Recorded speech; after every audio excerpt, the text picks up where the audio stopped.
Assalamu alaikum.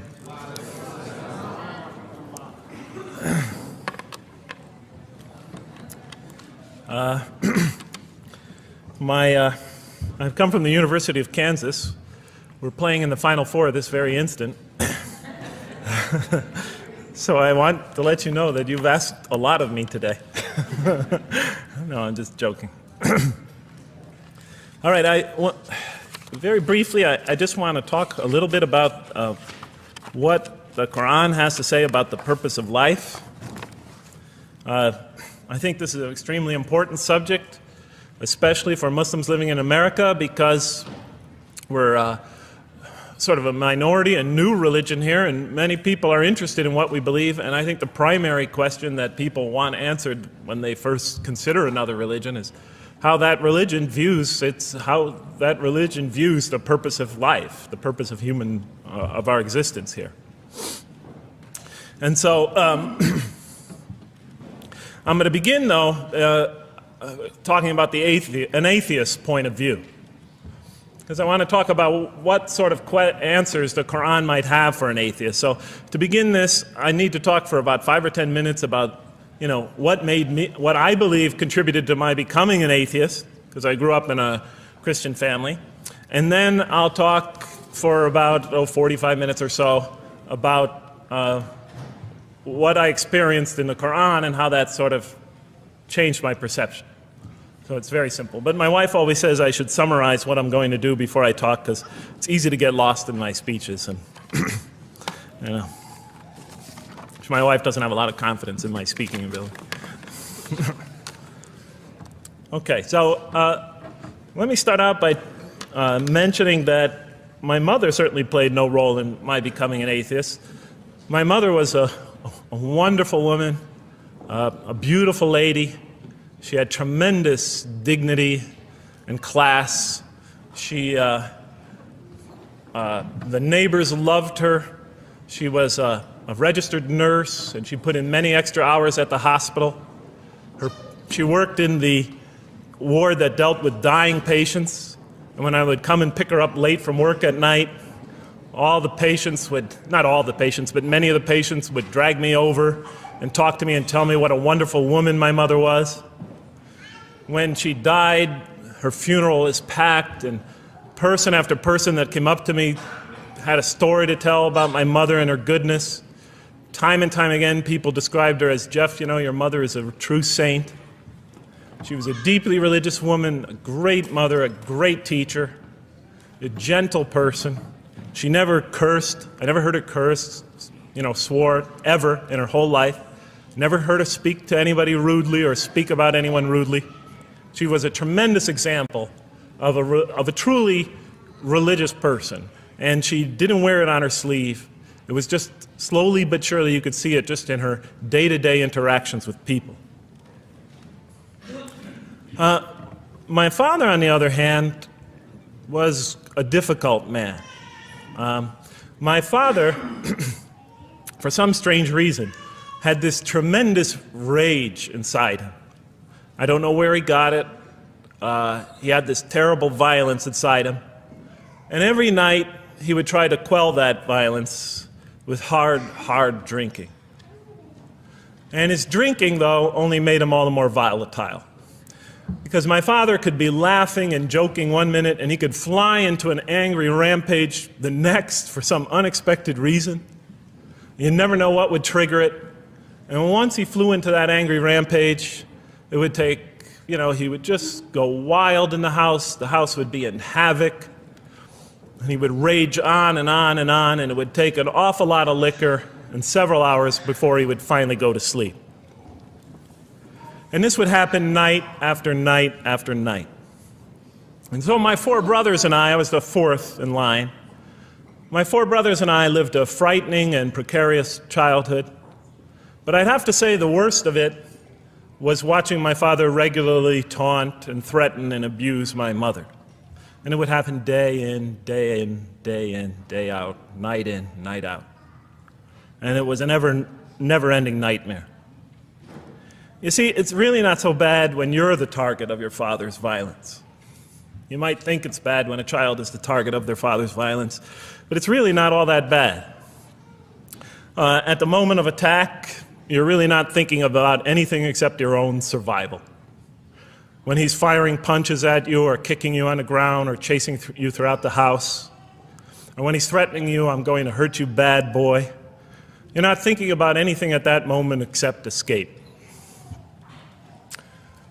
While all that's going on, you're not thinking about the aftermath or consequences, the psychological repercussions or anything like that. And when it's all over, you might even excuse the onslaught because you figure maybe you somehow deserved it. If not for what you did this time, maybe for something you did in the past. You could always put the blame on yourself.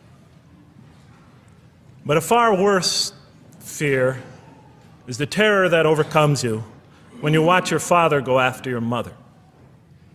Because she's the only source of warmth and kindness, of love and protection that you know. And if he were to take that away, from a little boy's standpoint, then you lost everything. But far worse than the fear is the guilt. And it comes over you from several directions. First of all, there's the guilt that comes at you upon you from the growing antipathy you have towards your father. Because we're taught to love and respect our parents, and we are born with this natural bonding attachment to them. But when you watch something like this happen night after night after night, and this rage is growing inside you, you're being pulled in opposite directions. Then there's also, of course, the guilt that comes when you think that you might be the cause of this night's violence. Maybe something you said or did that you didn't even realize triggered it. Maybe just your father's dislike of you triggered an argument between your mom and him that is now raging on downstairs. But the worst guilt of all, and it is by far the very worst, is knowing that you did nothing to stop your father from hurting your mother. Because while he raged on against your mother downstairs, you hid in your bed and you trembled underneath the covers. Maybe you whimpered and you cried and you put the pillow on your head. And thus, you traded personal respect for personal safety. And with each such incident, you come to realize with ever greater and greater clarity, you come to realize your own weakness, your own impotence, your own incompetence, your own worthlessness, your own cowardice. And the hate grows and festers inside you, not only for the man that you call father, but for yourself as well. It is a terrible, terrible thing to make a young boy choose between his mother and himself. It is extremely unfair. I noticed that tomorrow there's going to be tomorrow morning, a lecture about spousal abuse given by Dr. Shaheen Rizwan. I hope you'll all attend it. I think it's a very important subject. When I was little, I used to daydream about life without my father. I just wanted the violence to go away. I wanted not to be afraid anymore. I felt like I was trapped in a bad dream and there was no way out. And so I prayed to God again and again and again to remove my father from our lives. But he was always there, and very soon I began to wonder if God really was. I could not fathom why God would subject my mom to such lifelong punishment. Could not imagine what great sin she must have committed, or that we, her children, must have committed to deserve my father. I didn't have the maturity to sort out such questions, but I had enough fear and anger to provoke them. I was too young to see the wisdom in allowing my mom to suffer the violence and abuse of my father. I was too young to understand why God would let innocent children tremble night after night after night in their beds, fearing that they might not see their mother the next morning. I was too young to see how the mercy of God could even extend to my father with all his terrible failings. All I could see in my world was chaos and violence and fear, and so it became easy for me to question the existence of God. And I began to do that at a very early age. I think I'll even say that the turmoil of the 60s and 70s that's the age when I was a teenager in the late 60s, early 70s, only reinforced my skepticism. When John and Robert F. Kennedy were assassinated, or Martin Luther King was gunned down, when Vice President Agnew was kicked out of office and Richard Nixon soon after him, when the race riots erupted in city streets like mine, and gang fights erupted in our cities, many of those which I was involved in, when I saw the bizarre and senseless carnage of Vietnam, they all confirmed the lesson that was already ingrained in me and that my father had taught me so well, that the world is dominated by random, consuming, undiscriminating violence. And very soon I began to ask why. Why would God make it that way? Why wouldn't he just pop us into heaven from the first and spare us all this suffering? Why does he let little children in Vietnam get napalmed and run down the street naked on fire when they had done nothing to deserve it? Why does he let the race riots go on? Why does he let the leaders be assassinated? Why does he just let the violence go on and on and on for people who had nothing to do with it? It wasn't of their own making. Why didn't he just make us angels and pop us into heaven if he could make us angels, which I was always taught he could? Why did he make us so susceptible to sin? Why didn't he make us impervious to it, like he made the angels? Is this the best world he could create, I thought? Is this the most perfect world he could create for our existence, for our beginning? I just couldn't figure it. And all the explanations I received from priests and doctors and lawyers, from whoever, spoke to me or taught me, they just didn't make sense to me. In any case, so I became an atheist when I was 16, even though I was going to Catholic school at the time. Declared myself an atheist in one class. It was a confrontation between me and a priest. We were talking about God and the purpose of life. And I expressed my views, and he said, well, then you don't believe in God. I said, well, I guess I don't.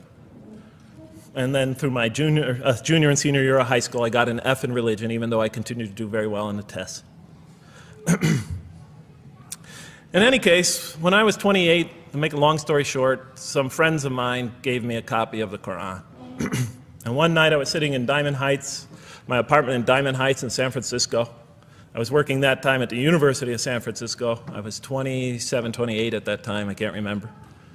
And I ran out of stuff to read, and I took this gift that my friends gave me and I began to read it. And I came to the first verse. Well, I opened the Quran, read the first page, then the second, and then very quickly, in the second surah, about 37 verses into the Quran, I came upon the story of mankind. And I have to admit, I read through it very quickly. It was about 9, 10 verses long, story of the first man and woman. And I recognized some of the details. It was similar to what I had learned when I was a child, but I noticed that there was something wrong. It was apparent to me that whoever authored this Quran, of course I wasn't a Muslim at the time, so I didn't have any idea who that was, whoever authored this Quran clearly did not understand the real meaning of the story, because they had obviously gotten the details confused. They didn't even understand the whole purpose of the story. And so I just read through it once, and then I read through it again, just to try to see what kind of point the author was making, and then I read through it a third time and a fourth, and then I realized this is something strange going on here. I'm going to read this much more carefully. I'm going to need to go through this story line by line, verse by verse, because it's obvious that the author is trying to bring out another point. And I wasn't quite sure what it was, but definitely he packs a lot of meaning into almost every word. And I thought the writer at least seems to have a great measure of brilliance. And so I'll try to sort of take you through what my experience was as quickly as I can. So I came to the 30th verse of the second surah, Surah Al-Baqarah, and it began like this. It said, "Behold, your Lord said to the angels, I am going to place a vicegerent on earth." The Arabic word is khalifa. It means a representative or an emissary of mine. "I am going to place a vicegerent on earth." And they said, the angels said, "Will you place therein one who will spread corruption and shed blood, while we celebrate your praises and glorify your holiness?" And God said, he said, "Truly I know what you do not know." See, that's the verse that hooked me. That's the verse that caught my attention. That's the one that kept on making me read the story again and again and again. Because listen to the way it begins. Behold, your Lord said to the angels, I am going to place a representative of mine on earth, a vicegerent of mine, an emissary, one who acts on my behalf. I thought, that's not the way it goes. You're not supposed to be placing man on the earth in some positive role, some elective office. You place man on earth as a punishment for his sin. Clearly, I knew the author didn't quite get the point. But still, it was an amazing line. But then I come to the next line, and it says, and the angels say, will you place her in one who will spread corruption and shed blood, while we celebrate your praises and glorify you? I looked at it again. I couldn't believe the question. They said, will you place her in one who will spread corruption and shed blood, while we, the angels, celebrate your praises and glorify you? I looked at that and I said, exactly. That would be my question. Why would you create this being, supposedly for some positive role, when he's capable of doing tremendous wrongdoing? When he could spread corruption and shed much blood? Why would you create this violent and pernicious creature when you could create angels? As the angels clearly say, well, we, the angels, celebrate your praises and glorify you. They were asking one of the most fundamental questions in the entire history of religion. Why create you, man, this utterly fallible creature, this creature who could rebel against God's will, who could do such tremendous wrongdoing, who could wreak havoc like no other creature on earth, when you can make them angels? And look where the question is being asked. It's being asked in heaven. It's almost like saying, look, why don't you just make them angels and be up here in heaven with us, you know? Why don't you just make them angels, pop them into heaven, he's fine. Why would you put him on earth where he could feel distant from you, where he can work out his worst criminal tendencies, act them out, feeling somehow independent and apart from you and free to do whatever he wants, when you could just make them angels and put them into heaven and make them perfectly submissive to your will? I looked at that question and said, that's my question. I'm not even a single verse into the story of mankind, and there before me I see my question. That whole question, everything that I ever thought, everything that I ever experienced, everything that I ever knew was in that question. It was as if the author took my life and wanted to pick out exactly the right question to humiliate me, to provoke me, to anger me. Why create man, this most destructive and violent creature, when you could make him angels? And then look at the answer. And he said, God said, truly I know what you do not know. You know, in modern parlance, we would say, I know exactly what I'm doing. I read that and said, what? You know what you do not know? You know exactly what you're doing? Well, please inform me. Tell me what you're doing. Because, you know, I'm 28 years old and I haven't figured out it yet. And I have a lot of issues that I'm still dealing with that's connected to this question. You can't just get off that easy. You can't just tell me you know exactly what you're doing. Not after what I've been through. Not after you made me this way. And then I realized, of course, I was arguing with a God I didn't even believe in. And that would happen several times as I read through the Quran. And sometimes I would just get into so agitated by what I read, I'd start arguing with this voice that I'm reading before me, that's calling to me. So we turn to the next verse. It turns out that the Quran just doesn't dismiss the question. It starts to answer it a little bit. And in the next verse it says, and he taught Adam, God taught Adam, the names of all things. And then he placed them before the angels and said, tell me their names if you are right. So this verse is clearly referring to the previous one. But notice what it says. Now, from my own background, I remember Adam naming things, but it wasn't connected to any answer to any philosophical question. But here, notice what it says. And he taught Adam the names of all things. And I realized already, just from the first verse, you got to read these verses very carefully because it's packed with a lot of symbolism and meaning.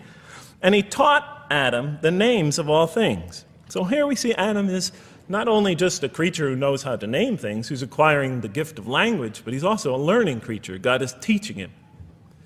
And right here, right in this verse, and it'll come even clearer in the subsequent verses, that the very first thing that the Quran is going to emphasize here is man's intellect. He is a learning creature. He is taught. And what is he taught? What is one of the great intellectual gifts he's given in response to the angel's question? The gift of language.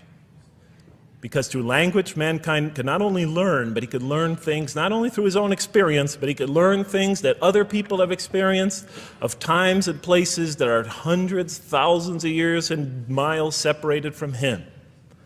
And so that all our knowledge becomes cumulative. Every generation learning from the generation before it. I'm learning today from authors I read from other sides of the world that may have existed 2,000 years ago. And so we all contribute to our collective learning and knowledge. And so what I'll see later in the Quran, when the Quran will emphasize this again and again and again. Like in one verse it says, read in the name of your Lord who created. Created a man out of a tiny creature that clings. Read, it commands the reader. For your Lord is most bountiful. Why is he most bountiful? What great gift did he give you? For he taught man the use of the pen.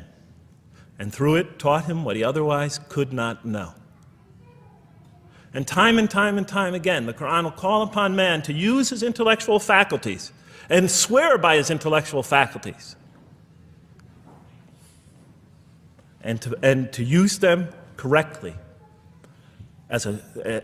because they play a fundamental role in guiding him to truth.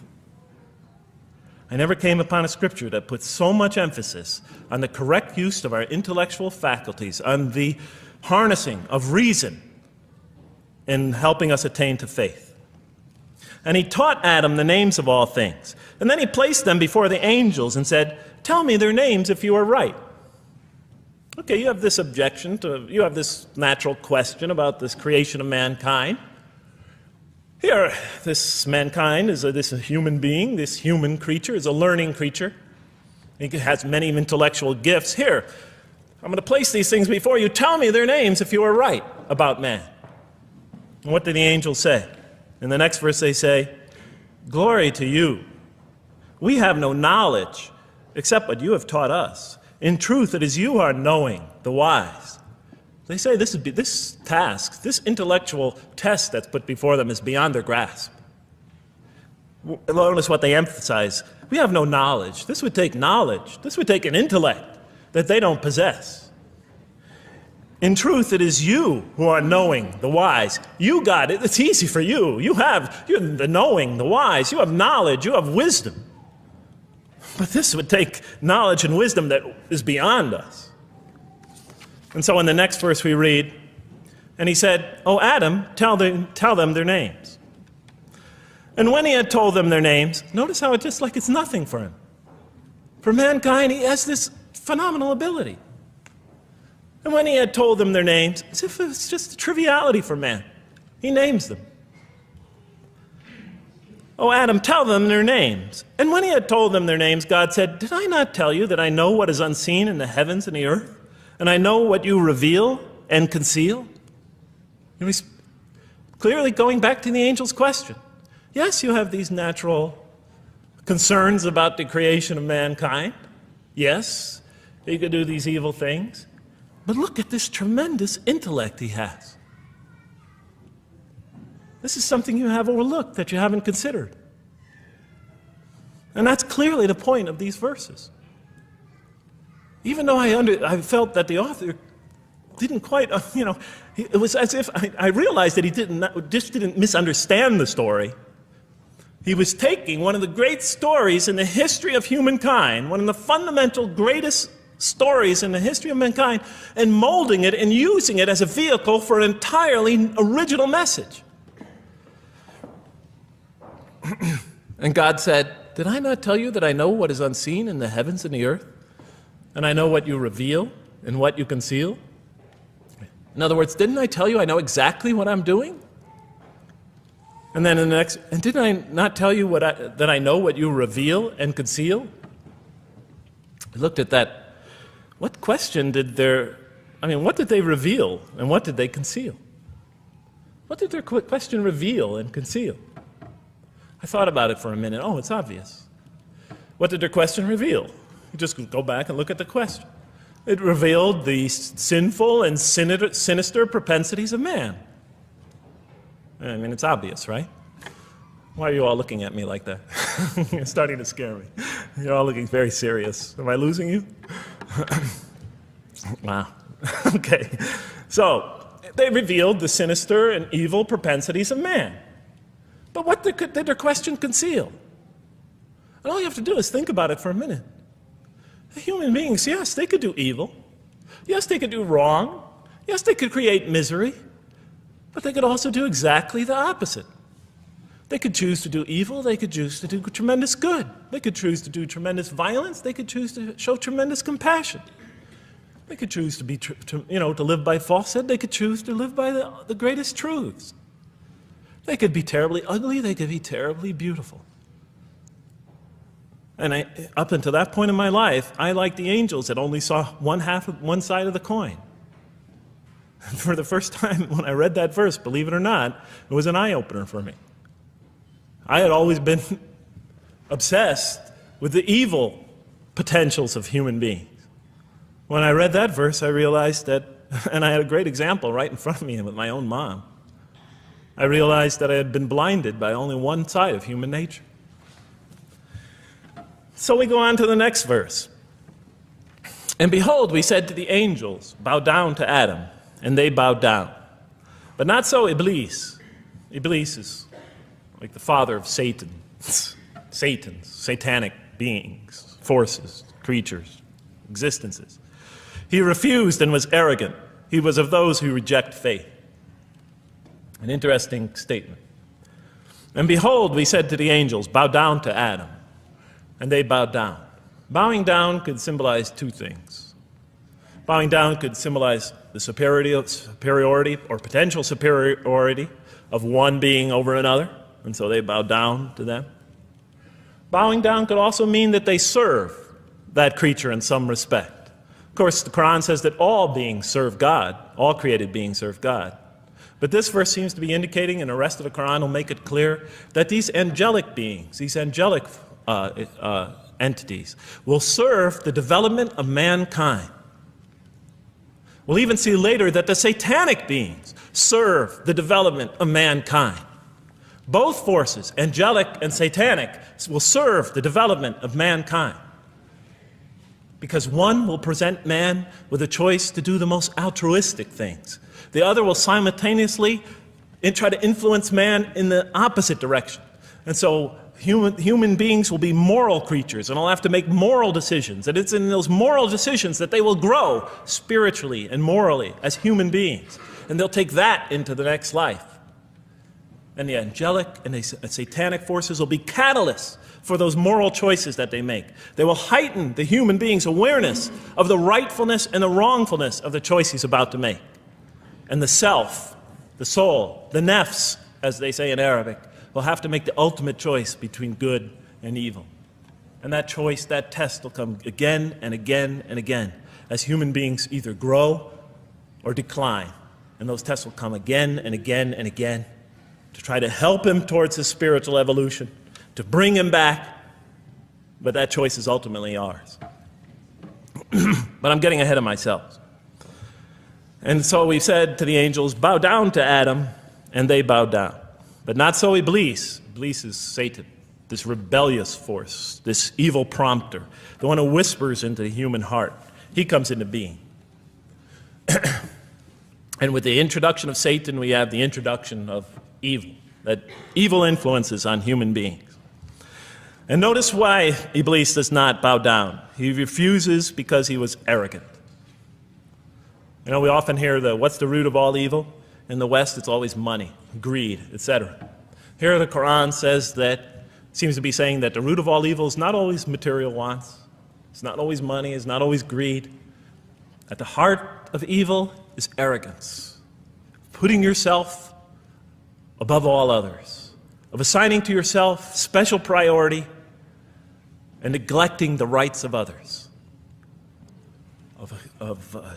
of pride and arrogance and envy, the source of evil. He was of those who reject faith. I looked at that verse and I said, okay, I mean, I get why you would create angels, to sort of influence man in a positive direction. But why in this story now are you introducing Satan? What sort of role does Satan play? And then, of course, you just think about it for a minute and you say, yes. The story is telling us that on one hand, we have these magnanimous urgings come from one direction. On the other hand, we have these satanic urgings coming from another direction. In other words, the Quran is telling us that man is not only a learning creature, but he's a moral creature. He has understanding of right and wrong. And God infuses those, allows those influences to come to him. Man is not only an intelligent being, but a moral being. And so, the Quran is not all that difficult to understand. You just sort of read it, I found, and you just sort of follow your nose through it and see what it's saying. I'm sure as most of you in this audience know. Okay, so we see that man is not only a learning creature, but he is a moral being as well. There's another verse in the Quran that says, by the soul and that which whispers into it, or which breathes into it. It's morality, it's immorality, and it's God consciousness. Both of these we are under the influence of. And God allows us to be under the influence of this. He creates us to be exposed to both influences. And then the verse says, truly he is successful, who causes it to grow. Causes his soul, his self, his real self to grow. And truly he is lost, who stunts it, who disallows, who destroys his personal growth. So mankind is not only an intellectual being, but a moral being.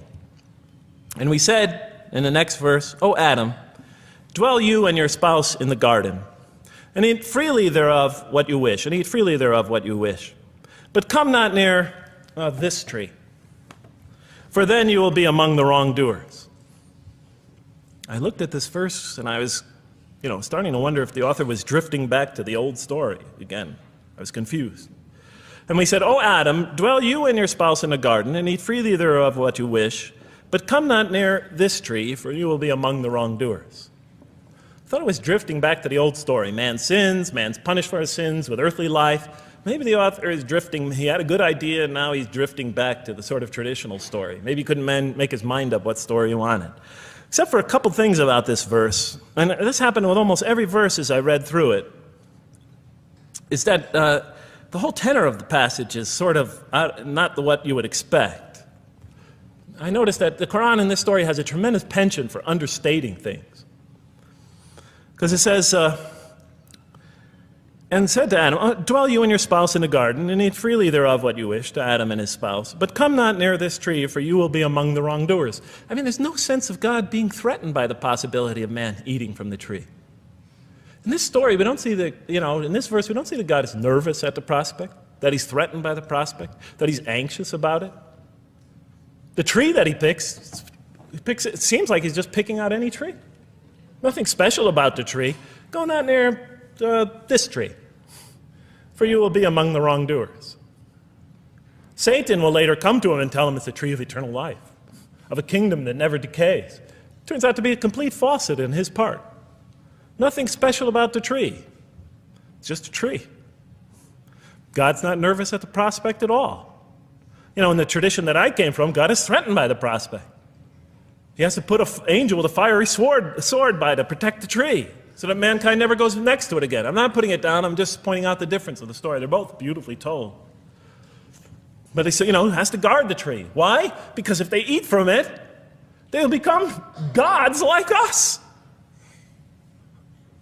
This man, he already has a rebellious nature. Can you imagine if he eats from this tree? Can't let him get near that tree. But here, just, calmly says, but if you do, you will be among the wrongdoers. God is not worried about himself. It's just warning man, making it clear that if you do this, you've committed a wrongful deed. Again, the whole tenor of all these verses that you read through it is God knows exactly what he's doing. Okay, next verse. But Satan caused them to slip and expelled them from the state in which they were. And we said, go you all down, some of you being the enemies of others, And on earth will be your dwelling place and provision for a time. What? I said. I mean, I was expecting now the rage, the anger, the violence, the jealousy. That's what I was expecting. Okay, they eat from the tree. Where's the rage, the violence? I'm going to punish you now. You're going to sweat on earth. And you're going to suffer, and you're going to stub your toe, and you're going to work, and you're going to labor. And you're going to die there for what you did. And where is the woman? All right? And the woman. All right? She's the one who's going to suffer the most. Right? She'll have to suffer labor pains and monthly cycles. Right? And bleeding and crying out when her children come into the world. And she'll scream out. And worst of all, the greatest humiliation, the man will rule over her. When he's obviously her intellectual inferior because she and the angels she and Satan seduced him, and he just bumbled along and committed a real, wrong deed. Well, I don't mean to make light of it. But the story is obviously different, though. No threat here. As a matter of fact, look at the way it says, "O Adam, dwell you and your spouse in the garden, and eat freely thereof what you wish. But come not near this tree, for you will be among the wrongdoers." Then they make the mistake. But Satan caused them to slip and expelled them from the state in which they were. And we said, "Go all you down, some of you being enemies of others, will be adversaries of others. Some of you will be adversaries of each other, and on earth will be your dwelling place and provision for a time." This is not a deity losing it. If you look at it, on earth will be your dwelling place and provision for a time. That's not the words of a God that has got lost, that is really extremely upset. On earth will be your dwelling place and provision for a time. When I walked into the hotel today, and they said, and it's this nice one up here, I don't know the name, I can't remember the name of it, but it has a continental breakfast. And they said, your room will be room 111, and there's a continental breakfast in the morning. I didn't say, I didn't think they were mad at me. Because he said, you're going to sleep here, and this is going to be your provision in the morning. Oh, thank you. But notice something else about this verse. When you read these verses for the first time, I don't know, maybe I'm nuts, and many people think I am. But when you read these verses for the first time, this is just so much that catches your attention. But Satan caused them to slip. I remember, I couldn't get that verse out of those words out of my head. Satan caused them to slip. To slip? The greatest sin in the history of the human race, and it's called a slip? In my culture, slip means, you just momentarily, for a fraction of a second, you lose your focus. It's not a big deal. My Uncle Bob used to always say to me, Jeff, I'm sorry I'm 5 minutes late, I slipped up. The understanding is it's no big deal. It's just a slip. That's what we say when we make a minor mistake. I slipped up. Don't worry about it. Never happen again. A slip, I said? Momentary loss of focus? The greatest sin in the history of humanity? Why we're all here? Why we're all suffering? Why we experience death? A slip? I didn't believe it. I went to my Arabian friends at that time. I didn't know any Arabic. They came to this verse. We went through it line by line. I said, now don't change any words. Just read them one at a time. But Satan made them, and I said, okay, this one right here. What does it mean? Tell me what that means. They looked at it, it says, slip. Slip. And expelled them from the state in which they were. A slip, I thought? But then maybe I was trying to force the traditional understanding, the traditional interpretation. Maybe it was just a slip. After all, they didn't commit murder. They didn't commit robbery, rape, pillaging, assault. They ate a couple of pieces of fruit. It's not the greatest sin in the history of humanity by any means. And then the next verse says, and then they were expelled from the state in which they were. Well, what state were they? Let's see now. Let's go back from where we started. First, mankind is being taught. We see he's an intellectual being. Then we show he's a moral being. Moral being means he's a being that's going to have to make choices. And then God gives him this choice. It's not a huge deal. It's not the gravest sin in the history of humanity by any means. It's minor by any standards. They make it, though. We see that God originally intended to put man on earth as his vicegerent. We see a period of preparation where he's being prepared intellectually, where he's growing as a moral creature. When does God finally put him on earth? What signals that he's ready to begin? He makes his first independent choice. It's not the worst deed in the history of humanity. It's minor on anybody's scale, but it shows that mankind is ready to act on his own, to be his own, to make his own choices, that God has empowered him to make choices, and he's ready to make them and carry them out, and see them most often to their expected ends, if God wills. And that seems to be the only real significance of it. But I thought, maybe I'm getting this wrong. Maybe God just blows off into an angry rampage the next verse. So I look at the next one and it says, and then Adam received words from his Lord. And God turned to him mercifully, for he's oft returning, ever merciful. Well, if I had any doubts up till now that God is not enraged by what this has happened, that God hasn't prepared mankind for this choice, for what was eventually going to happen, that all this was preparation for mankind to begin his earthly sojourn in this famous allegory. If I had any doubts before now, I had them, certainly didn't have them after reading this verse. This verse is entirely consoling, reaching and merciful, reaching out to mankind in mercy. Mankind goes to earth. He's obviously afraid. He obviously feels remorse. He's in an unfamiliar environment. And what does God do? He turns to him. He turns to him. In Arabic, the word has the meaning of like a father turning towards an infant or a child or somebody, or a parent, a mother turning towards her child. And he turns to him mercifully, and for God is oft returning, ever merciful. And Adam receives words from his Lord. What kind of words? Probably words of consolation, words of hope, words tell him not to be scared. And in the next verse we see those are exactly the type of words that Adam receives. He says, go down, Adam and his spouse, go down from this state, all of you together. Repeating that again, just so that we know that this is not a punishment here. Go down from this state, all of you together, and truly there will come to you guidance from me. And whoever follows my guidance has nothing to fear, nor shall they grieve. It is an emotional picture. This young couple is here, in fear, in shame, feeling remorse, and God reaches out to them and turns towards them and tells them, you have nothing to fear, nor shall you grieve. I know this is tough for you, but you've been prepared for it up till now, through your entire existence. It had to happen. This is a necessary stage in your development, in your growth, but just hang in there, follow my guidance, be true to me and I'll be true to you, I'll guide you, I'll help you, I'll do whatever you need. Just follow my guidance and you have nothing to fear, nor shall you grieve. Okay. So I was impressed.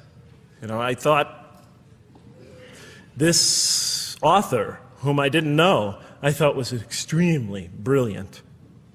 Because the story is entirely coherent, but it's bringing out entirely new meaning. And it's stressing some things in the human equation that I would never have normally thought of. Actually, I thought these sort of things argued against the existence of God. Here, the author was using them to say, look at these. These play a fundamental role in the purpose of life. What? Intellect. Human beings have intellect. Right.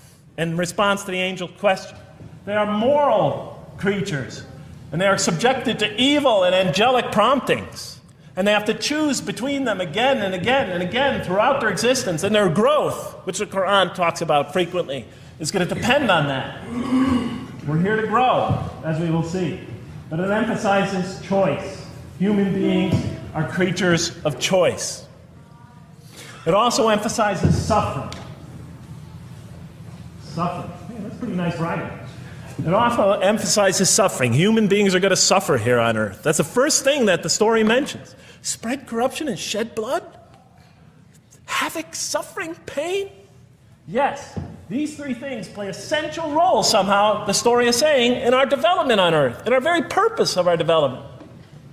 These are the three things we've always had the most trouble grappling with, all theologies have. Why give us intellect if it leads us often to challenge in our minds the existence of God? If we can't reconcile the existence of God with our minds, with our reason, why give us choice if we can choose to do wrong? Just make us angels. Why let us suffer so on earth? Just pop us into heaven. And here the Quran is telling that these play essential roles in our attaining of faith. Not only these, of course, it also mentions guidance, God's forgiveness, revelation, etc., angelic forces, satanic temptation. It mentions all these other things as well, but these three essentially really caught my attention. I never expected that these three things would be emphasized. And so as I read through the Quran, I looked, anytime I saw anything that seemed to relate to this, I would write down notes and underline it.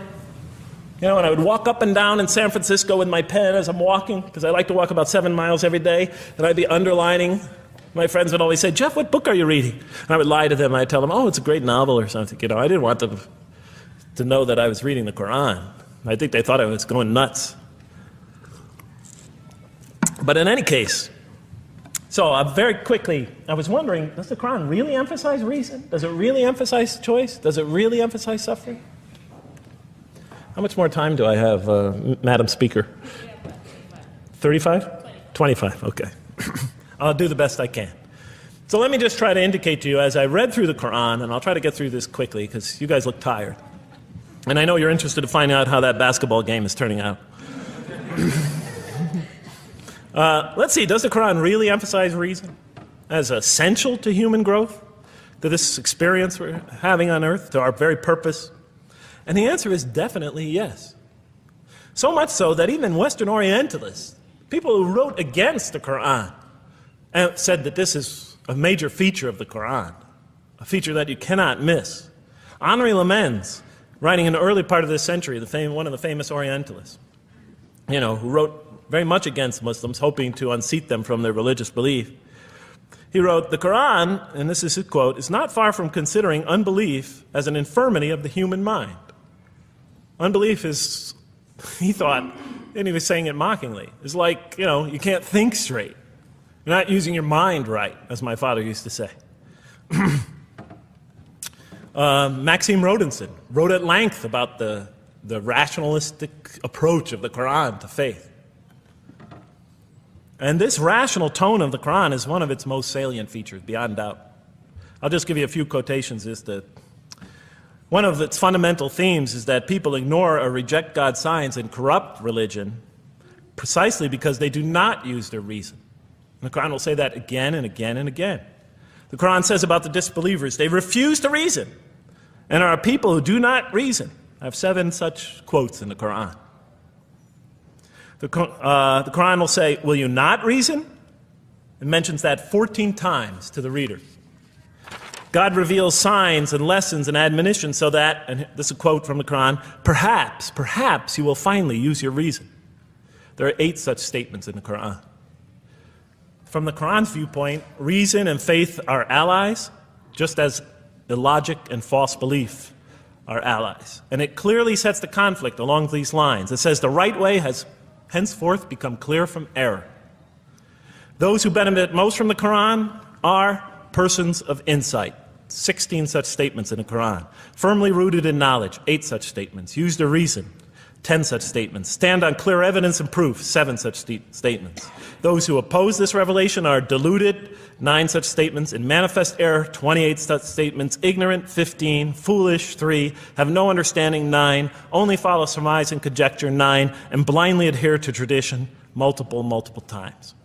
It states that. In an almost Socratic style, the Quran repeatedly quizzes the reader and calls into question his or her assumptions. Again and again, it asks us, what do you think? 18 such statements. Have you considered this or that? 13. Did you suppose? 7. Sounds like a math teacher. Do they not ponder? 2 such statements. Do you think? Do you even think? 18 such statements. The message is clear. To gain truer faith, we need to free ourselves from inherited notions and examine our beliefs rationally. Learning plays a key role in human development. Read, the Quran exhorts the reader. For God taught us the use of the pen and taught humankind what it otherwise could not know. In life, nature, and history, in the Quran, there are signs and lessons for those who are wise. There are 21 such statements. The Quran states over 100 times that it has been revealed to make things clear. I thought the author of this Quran must have had a strong mathematical insight, a natural mathematician. All throughout, when I was reading, I was trying to imagine what he must have been like. God teaches humanity both directly and indirectly, and sometimes so subtly that we are unaware of his instruction. Thus, he tests us in multifarious ways. Of course, I just want to make it clear, Muslims believe God himself is the author of the Quran. Sometimes I give this speech and people come away and ask me, Jeff, who is the author of the Quran anyway? But I didn't know. So I was just trying to figure it out. Repetition is indicative of the importance given to certain ideas. It should be observed that the Arabic word for knowledge in the Quran, ilm, appears 854 times in the text in its various forms. It's one of the most frequently occurring words. So the Quran really does put great emphasis on reason in our spiritual quest. Does it put great emphasis on choice? Well, here's what it has to say. Let there be no compulsion in religion. The right way is henceforth clear from error. It's a choice, and it must be freely made. And it's a choice between correctness and error, between right and error, between reason and falsity. Had God willed, he could have indeed guided you all, it says in the Quran. I went, why not, I thought. Why not just guide us all? Why let some of us choose to go this way and that way? The Quran was constantly provoking me as I read it. Do not the unbelievers know that had God willed, he could have guided all mankind? Oh, do not the believers know that had God willed, he could have guided all mankind? Okay, I'm an unbeliever, I thought. Tell me, why didn't you guide all mankind? If you want us to be in conformity of your will, just make us that way. And if we had so willed, we could have given every soul its guidance. Why did you let us be creatures of choice? Just program us to do the right thing. Never make a wrong choice. Had God willed, he could have made us all one community. He could have made us clones of one another. But he didn't. It wasn't part of his plan. Enlightenment has come from your Lord. He who sees does so to his own good. He who is blind is so to his own hurt. It's your choice. It says it again and again in the Quran. Remember when I was reading this, I was a disbeliever. And this scripture is constantly reminding me, it's your choice, Jeff. It's no compulsion in this. It's your choice. It's up to you. You're probably not reasoning correctly here. Think a little harder. Come on, try. It's just a few more steps. And whoever is guided is only to his own gain, and whoever is stray, I am only a warner. It's your choice. We have revealed to you the book with the truth for mankind. He who lets himself be guided does so as for his own good. He who goes astray, it's to his own hurt. It's his choice. And there are many, many such references. I'll stop there. But you get the point. The Quran clearly emphasizes that choice plays a key role in our development. But what about suffering? Suffering's the biggie, right? That's the real major question. What does the Quran have to say about suffering? Because every religion deals with suffering in a different way. It's either something you have to be saved from, and so some religions stress salvation, or it's something that you have to sort of transcend through meditation and training so you can sort of not feel it so much, get above it and beyond it. Some religions see it as primarily punishment. Some of the more ancient religions see it as the result of the precarious and whimsical, control of many gods working against each other, playing with human beings. Different religions have dealt with it in different ways. But almost all of them, I would indeed say all of them, have sort of seen it as something not so good. But let's see what the Quran has to say about it. Something to be avoided, to transcended, to be saved from. The Quran says just the opposite. You are going to experience it. You will suffer in this life. And it plays a fundamental role in your development and your growth and in what you are to become. This scripture didn't just say you're going to experience it. It said you should embrace it. You should struggle through it. Your life should be a struggle, it says. It should be a jihad. Yeah, right? But that's what it says. Jihad means struggle. When the Quran most says jihad, it's very seldom, it's most often not in the context of fighting. Qital is the Arabic word for fighting. But it says even in the Mecca verses, long before Muslims had to defend themselves against their oppressors, it mentions that you have to struggle in the path of God. With the Quran, it even says. Struggle in the path of God with this Quran.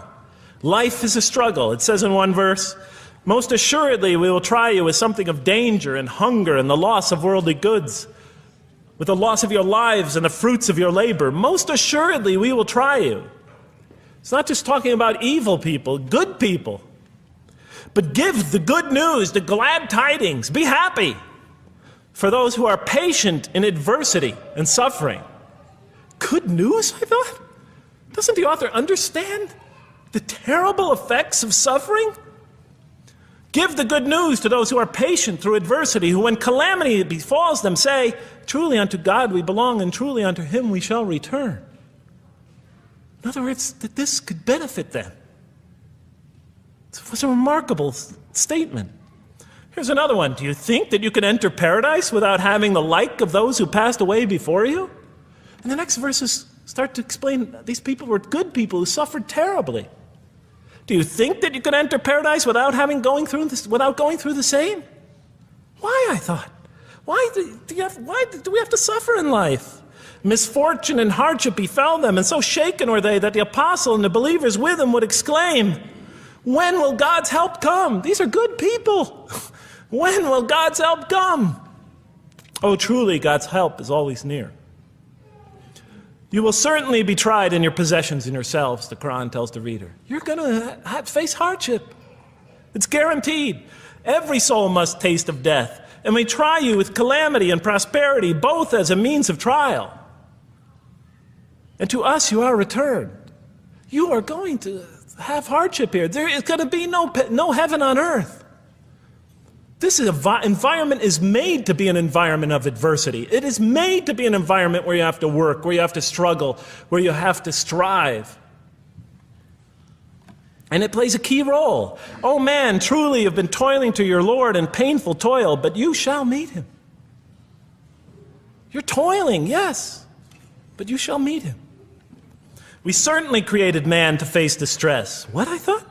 We certainly have created man to face distress. You made us to face distress? Does he think that no one has power over him? Sometimes people get, so down, they just think, this can't be a God. Look how I'm suffering. He will say, I have wasted much wealth. Some people just become totally devoted to worldly aims. Does he think that no one sees him? Have we not given him 2 eyes to see with, a tongue, and 2 lips to communicate with, to learn from by communicating? Can't he see around him? Can't he tell from communication with other people? Haven't we pointed out to him the 2 conspicuous ways? What are the 2 conspicuous ways? But he attempts not the uphill climb. One of them is the uphill climb. And it says this is the way you should be pursuing. And what will make you comprehend the uphill climb? It is to free a slave, or to feed in a day of hunger, an orphan nearly related, or the poor one lying in the dust. Then he or she is of those who believe, and exhorts one another to patience, and exhorts one another to mercy. You have not attained to faith until you struggle the uphill climb. It's telling us you should pursue the uphill climb. What is the uphill climb? Reaching out to your fellow man who suffers. To feed the poor one. But help the poor soul that's lying in the dust. And all over the world there are people in that state. And we watch the news as if it's just entertainment. And the Quran tells us this is something you should involve yourself in. That is the road that you should travel.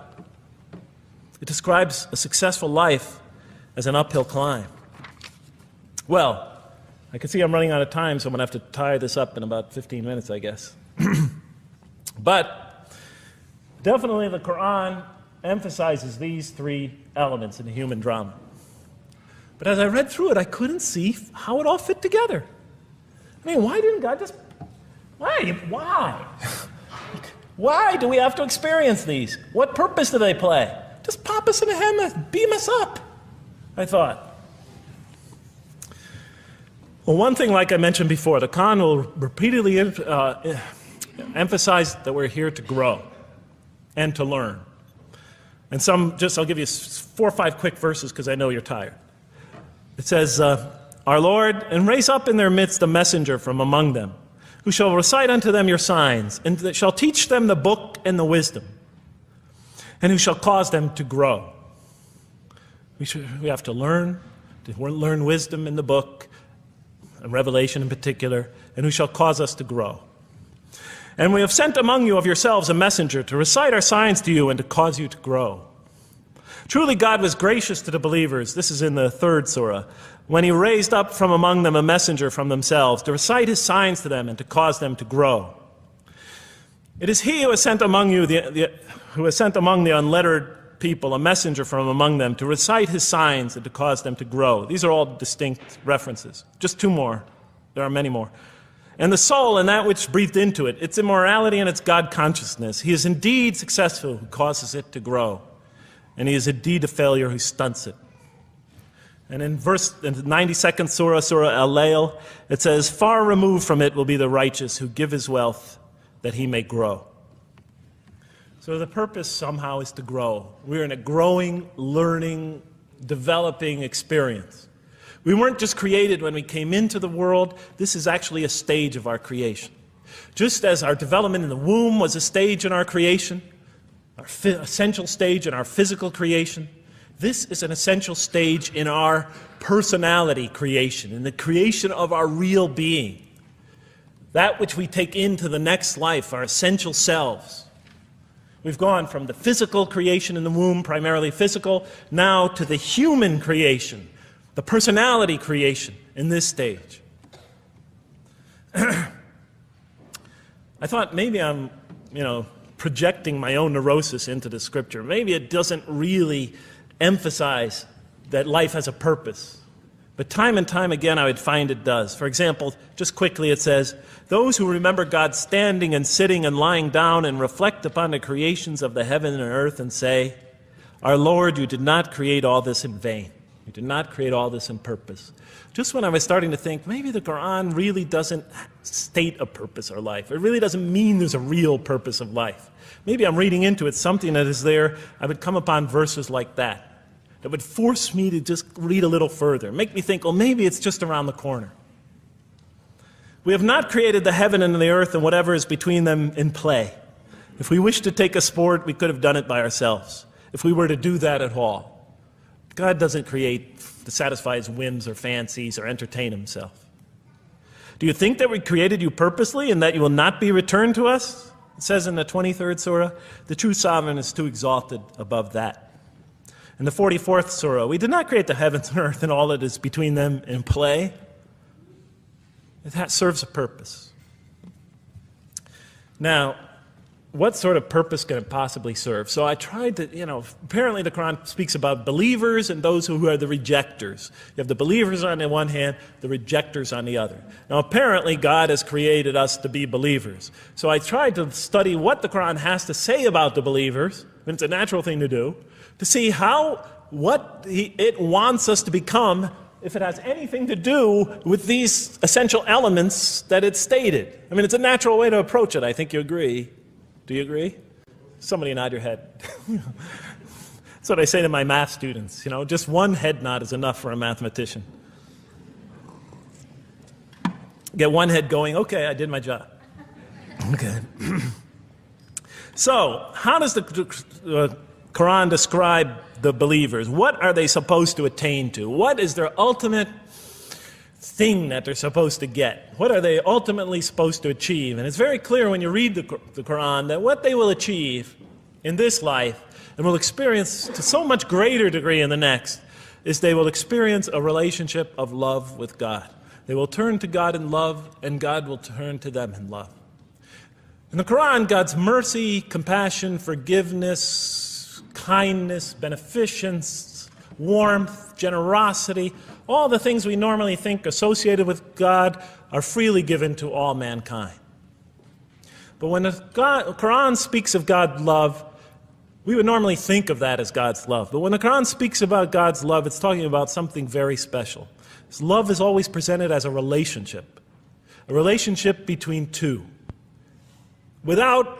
If we do not turn to God in love, then we just receive His mercy, forgiveness, kindness, beneficence, warmth, generosity, all those wonderful nurturing things, His nurturing, and we reject it. And so we never really experience that love, because we never really turn to it and open ourselves up to it. It is always there for us, but unless we enter into that relationship, that love, that give and take, that relationship of love never develops. We reject it, and that's what the word kafir means. It means to reject, to turn your back, to ignore, to throw a gift that someone gives you behind your back. And so the Quran tells us that the believers will experience this sublime relationship of love. It says, "Yet there are men who take others besides God as equal, loving them as they should love God. But those who believe love God more ardently. Say, if you love God, follow me, and God will love you and forgive you your faults, for God is the forgiving, the merciful. O you believe, if any from among you should turn back from his faith, then God will assuredly bring a people he loves and who loves him." And throughout the Quran, I'll mention time and time again that God loves the believer. God loves this type of person. God loves that type of person, and so forth and so on. So it's quite, and I'm trying to pick the speed up here, so you'll have to excuse me for that. But it is apparent from the Quran that one of the purposes of creation, maybe the essential purpose of the creation, is to produce from this subset of humanity that will freely enter a relationship of love with God. They will not only experience the beauty of other relationships in their lives, but this love that they will experience with God is the sublime experience that they will enjoy. Not only in this life, but infinitely greater in the next, when all the distractions, all the masks are stripped away. Okay, I thought, you created us to love you, for us to turn to you in love and to experience your love, to receive and experience your love. But why do you need these? Just pop us into heaven, love us, and make us love you. Program us to love you. You'll make my dog love me. Do the same sort of thing. I kept on coming back to the same issue. Just do it. Okay. Still couldn't see it, and I was almost through the Quran, and I thought either I'm dumb or this scripture just never really got to it. Okay, so I didn't give up. I thought, okay, what's the next natural thing to do? Okay, so we're here to develop this relationship of love with God. The Quran tells us that, if we are believers and we do good, we'll experience great joy and peace in this life, not only through our relationship with God, but through complementary relationships with all the people around us in this world will be a one for us of peace and serenity, even though we have to struggle and survive and suffer. But I couldn't see, how this all tied in with this suffering business and why he couldn't just put us into heaven. So what's the next natural thing to say? Okay, so we're created to have this relationship of love with God, to enter this relationship, to experience and receive all that he has to offer us. So the natural thing to do is to study the two partners in that relationship. What does the Quran have to say about us, the believer? What does it ask of him and her? What does it require of them? And then what does the Quran tell us about God? And then is there some essential nexus, some essential connection between them, and does it have anything to do with these? Because if the Quran doesn't show that, then the essential link that links all this together, that pieces it all together, is missing. And as I thought to myself, whoever this author is, and by now I knew he had fantastic genius, even though he came from the primitive confines of the most backward, most uncivilized sector of humanity, of people that had no literary history, really, to speak of, no great works of literature, no scriptures that preceded him, even though he came from the desert of culture, even though this came out of that environment, and the mind behind it had to be tremendously and phenomenally genius to come out of that surrounding and produce something like this. If that essential link was missing, I knew that, he was great, but, and extremely great. But, what do you expect? How could anybody answer those questions? Nobody in the history of humanity has been able to answer them. Okay, so I thought, first I'll see what the Quran has to say about the believers. What does it require of them? Then what it has to say about God, and see if there's some essential link. Are you following me? You're giving me the note. Get off the stage. Okay, I'll do my best.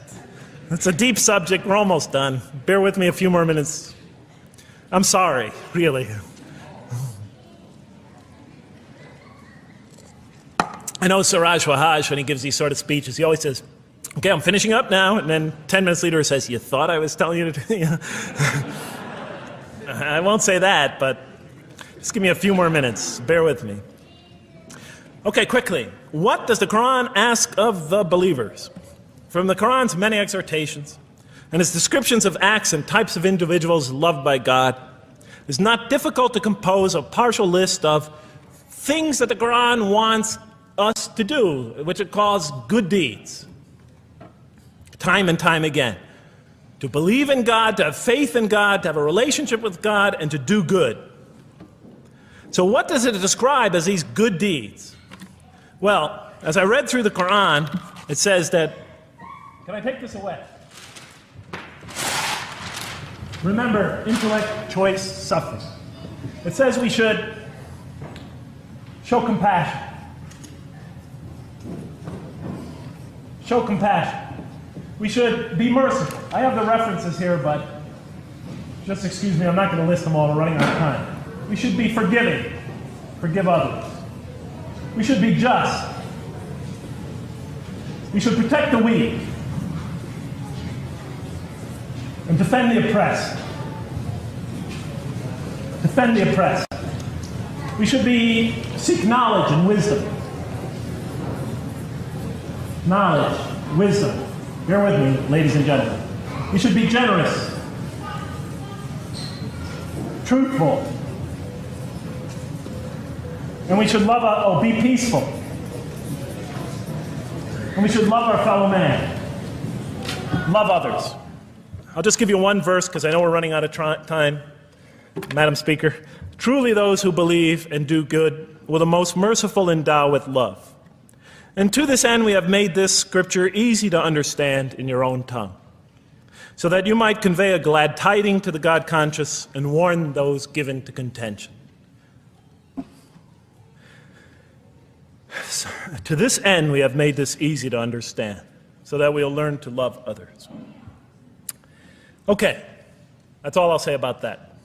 I would like to say a lot more, but I don't have time. Now, what does the Quran tell us about God? You have to realize I'm just about through with the Quran here, my first time reading it.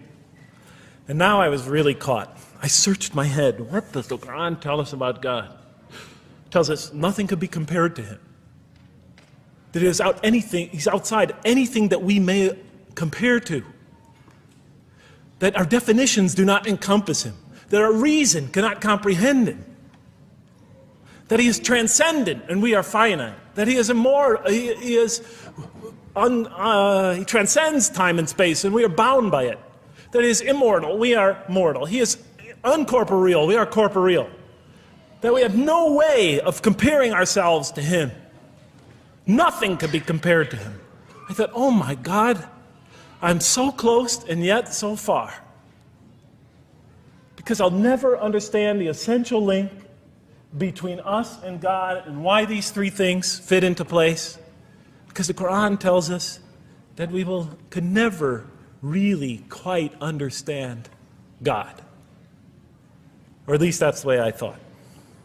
And so I put down the Quran when I had finished it. And much to my dismay, I was honestly disappointed because I thought The author made a brilliant, brilliant, brilliant, brilliant try, but he never quite made it. And so I was sitting in front of, about 3-4 weeks later, I was sitting in Diamond Heights in my apartment watching a football game, I think it was. And you know, sometimes things just slip into your minds when you least expect them, and I'm sitting there watching it, and all of a sudden into my mind came a thought. And I said, wait a minute. The Quran does tell us so much about God. It tells us again and again and again, but somehow I just missed it. Just skimmed over it every single time. Because if you turn to almost any page, if you turn to the beginning of any surah, you could see time and time again essential information about God that I just thought was sort of a literary device, something to make it just sound more beautiful. Because if you turn to the beginning of any surah, you'll see the words Bismillahir Rahmanir Rahim, in the name of God, the most merciful, the most compassionate. If you read almost any passage, long passage, when you come to the end of it, it's punctuated by dual attributive statements like God is the merciful, the compassionate, God is the forgiving, the gentle, God is the kind, the protector, God is the generous, the truthful, God is, and so forth and so on. There are tens of thousands of such references in the statements in the Quran.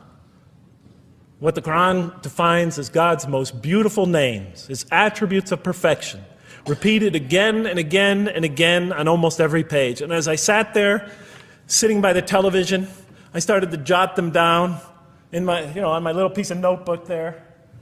Same notebook I used to jot these down before. And I began to list from my own mind the attributes of perfection as I remembered them. And they were, God is the compassionate. God is the merciful. God is the forgiving. God is the just, the protector, the defender of the oppressed and the weak, the knowing, the wise, the generous, the kind, the truthful, the loving, the peaceful, the source of all peace, the truth, and so forth and so on. Every item I had listed in my list for the qualities that we human beings are supposed to develop, the Quran was telling me had its infinite source and perfection in Allah, in God. And then all of a sudden, all the pieces fell together. Then I suddenly saw it, as I see most of you probably see as well. That now, suddenly it all began to make sense to me. In what way do I say that? Well, it was now obvious why we had to develop these qualities. It was now obvious how these things on the floor here fell into place. And I'll just say it clearly. We're here to develop a relationship with God, to become closer to God. But how can you become closer to God when He's transcendent and you're finite, when He's immortal and you're immortal, vice versa? When He's immortal and you're mortal, when He's unbound, fettered by time and space, and you are, and so forth and so on. How can you become close to that one? If I want to become close to you, I need to have something to share with you, something that we have in common. So for example, if I want to come close to this young man here physically, I'll approach him, because we both have bodies, and I can position my body closer to him. Physical presence, bodily presence, is something we both share. If I want to become closer to that gentleman back there, if I want to become closer to him intellectually, I'll reason with him so we will have a convergence of minds, because we both possess reason. If I want to become closer to one of my sisters on this side emotionally, I'll try to appeal to their sentiments, because we both share feelings and similar types of experiences that generate those feelings. But how does one become closer to God? What do we share with Him?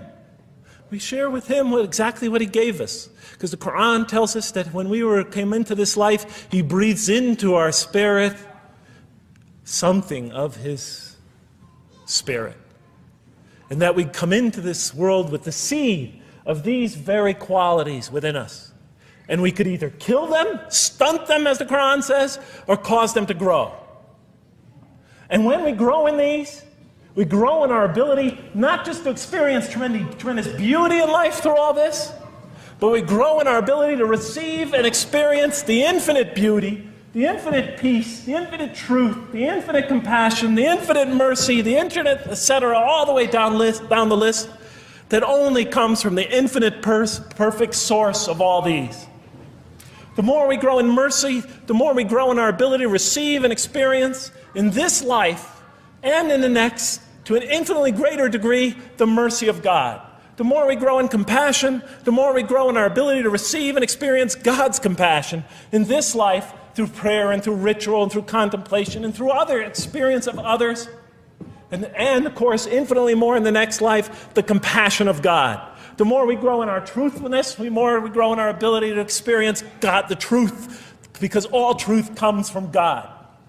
The more we grow in these things, the more we grow in our ability to receive and experience God's attributes of perfection. The more we grow in our ability to receive and experience His being. And that sort of nearness we are growing to Him is tied to our essential nature and to His. It's more than just physical nearness. It's more than just a convergence of ideas. It's more than just a convergence of feelings. It's a convergence of essential beings. It's the closest type of nearness two can feel, two can experience. I'll just give you a quick analogy, because this helped my children.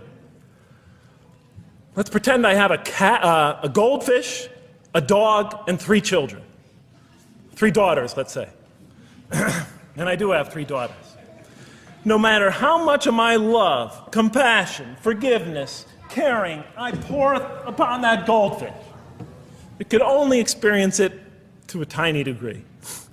It might not even really be aware of it, because it's a very primitive creature. But my dog, on the other hand, when I show it all my kindness, all my love, all my compassion, all of what is essentially me, it can experience it to a much higher degree than my goldfish. And through its interaction with me, through its own trying to give its own self to me, we could experience a quite wonderful relationship. But my children, especially as they grow older and go through their own experience and their own development, could receive and experience all the love and the compassion and the forgiveness and the caring and the generosity and the protection, everything I have to offer. They could experience my being to a much higher degree than my dog ever can. And we could have a relationship of beauty that I could never have with my dog. As much as I love animals, having had 3 daughters, I know that the relationship that you have with 3 beautiful daughters could never even come close. No other relationship could approximate that. Of course, my relationship with my wife is also extremely beautiful, and she might hear this. And she's a wonderful woman, really. I mean, she's the source of so much beauty. But, okay, Madam Chairman, I am ready. So that seems to bring it all together. So now, I thought, wait a minute. That doesn't explain this. Why the intellect? Why the choice? Why the suffering? I thought, you almost had me, this Quran. You almost duped me. You almost tricked me, seduced me into accepting this philosophy. But wait a minute. What about intellect, choice, suffering? Why do we have to experience these? Why couldn't you just programmed us to be merciful, compassionate, forgiving, etc.? Why do we have to go through all this? And then, of course, the answer came to me as quickly as I thought of it. So we are creatures, and we grow, and we become. And yes, and you could make us anything you want, but you can't contain any of those attributes I listed without these 3 things. In mathematics, we try, 3 premises that go into, proving a theorem. We try to see if we could take one of them away, and if it's essential. And all 3 of these are definitely essential. For example, you could program a computer never to make an incorrect statement, but it doesn't become a truthful computer. Never heard anybody say to me, Jeff, this Macintosh is the most truthful computer I ever saw. If it's programmed, it's not truth. You could program a CAT scan to help the sick, but it doesn't become compassionate. Never heard a doctor say, Jeff, if you want to see a compassionate CAT scan, you come right over here. Right? Because all those things, compassion, forgiveness, truth, caring, love, all are born out of choice, suffering, and reason. In order to do a compassionate deed, when we consider reaching out to someone in compassion, that person, first of all, that's inconceivable without the presence of suffering, an environment where there's suffering. And when we decide to help them or not, we reason in our minds, what is this going to require of me? It's going to require some suffering on my part, some of my giving of myself. And without that mental process, it doesn't become a compassionate deed. And if it isn't by choice, it's not a compassionate deed. It's that choice that makes it compassionate. Same thing with truth. Truth is a choice between telling the truth or not telling the truth. Oftentimes we tell it when we're at risk to our own personal loss. The more suffering that might come out of that choice, the greater is the truth behind it, the greater the act of truthfulness. And all the time we have to weigh the consequences of that choice. If I tell the truth there, my teacher's going to give me an F. If I don't tell the truth, I might get an A. We weigh it in our mind. Last example, the famous wedding vow. Do you take this woman to be your wife in sickness and in health, for richer or for poorer, until death do you part? What are they asking us? Do you knowingly make this choice, understanding full well what's at stake here? That it might involve richness, but poverty, health, or sickness, that suffering's going to be involved until death. Once a young lady told me, you never really loved me. Because when the growing got tough, when things got hard, when we hit rock bottom, when my life fell apart, you just got up and left. And she was right. And she understood full well that that's what love is all about. It is through giving and suffering together and hanging in there with each other and not bailing out and persevering through suffering, making that choice and knowing what you're doing. All those three things are essential. So it's very easy to see why the Quran stresses these. For in order for us to grow in these, I dropped it, we have to have these.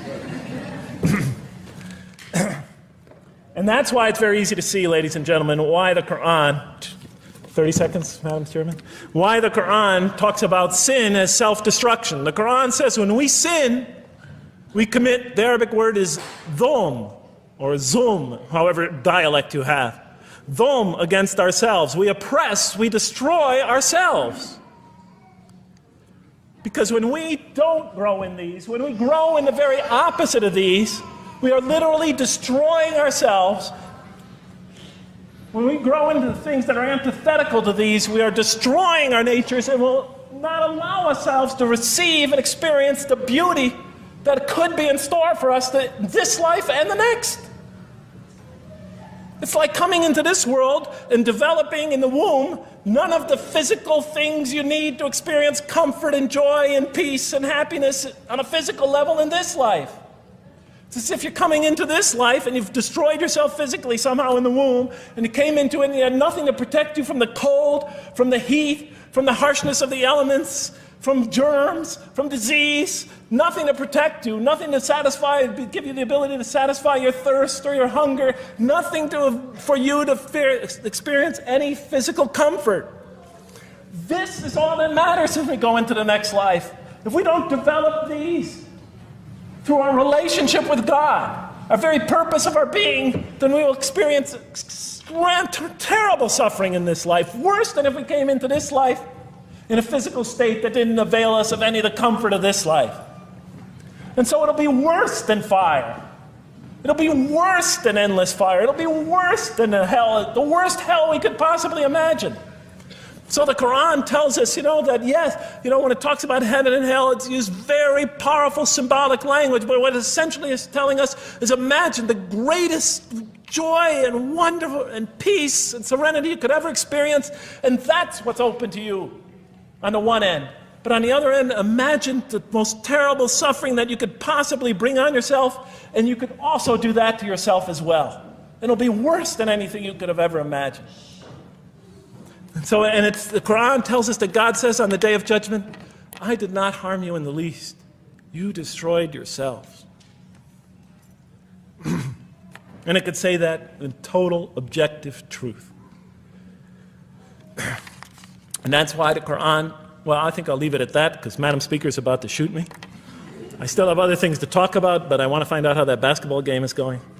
So thank you so much for listening to me for so long. And may the peace and mercy of Allah be upon you all. I didn't mean to try to scare anybody at the end. That wasn't my goal. I was just trying to make a point. And may the peace and mercy of God be upon you all. Thank you so much. Assalamu alaikum.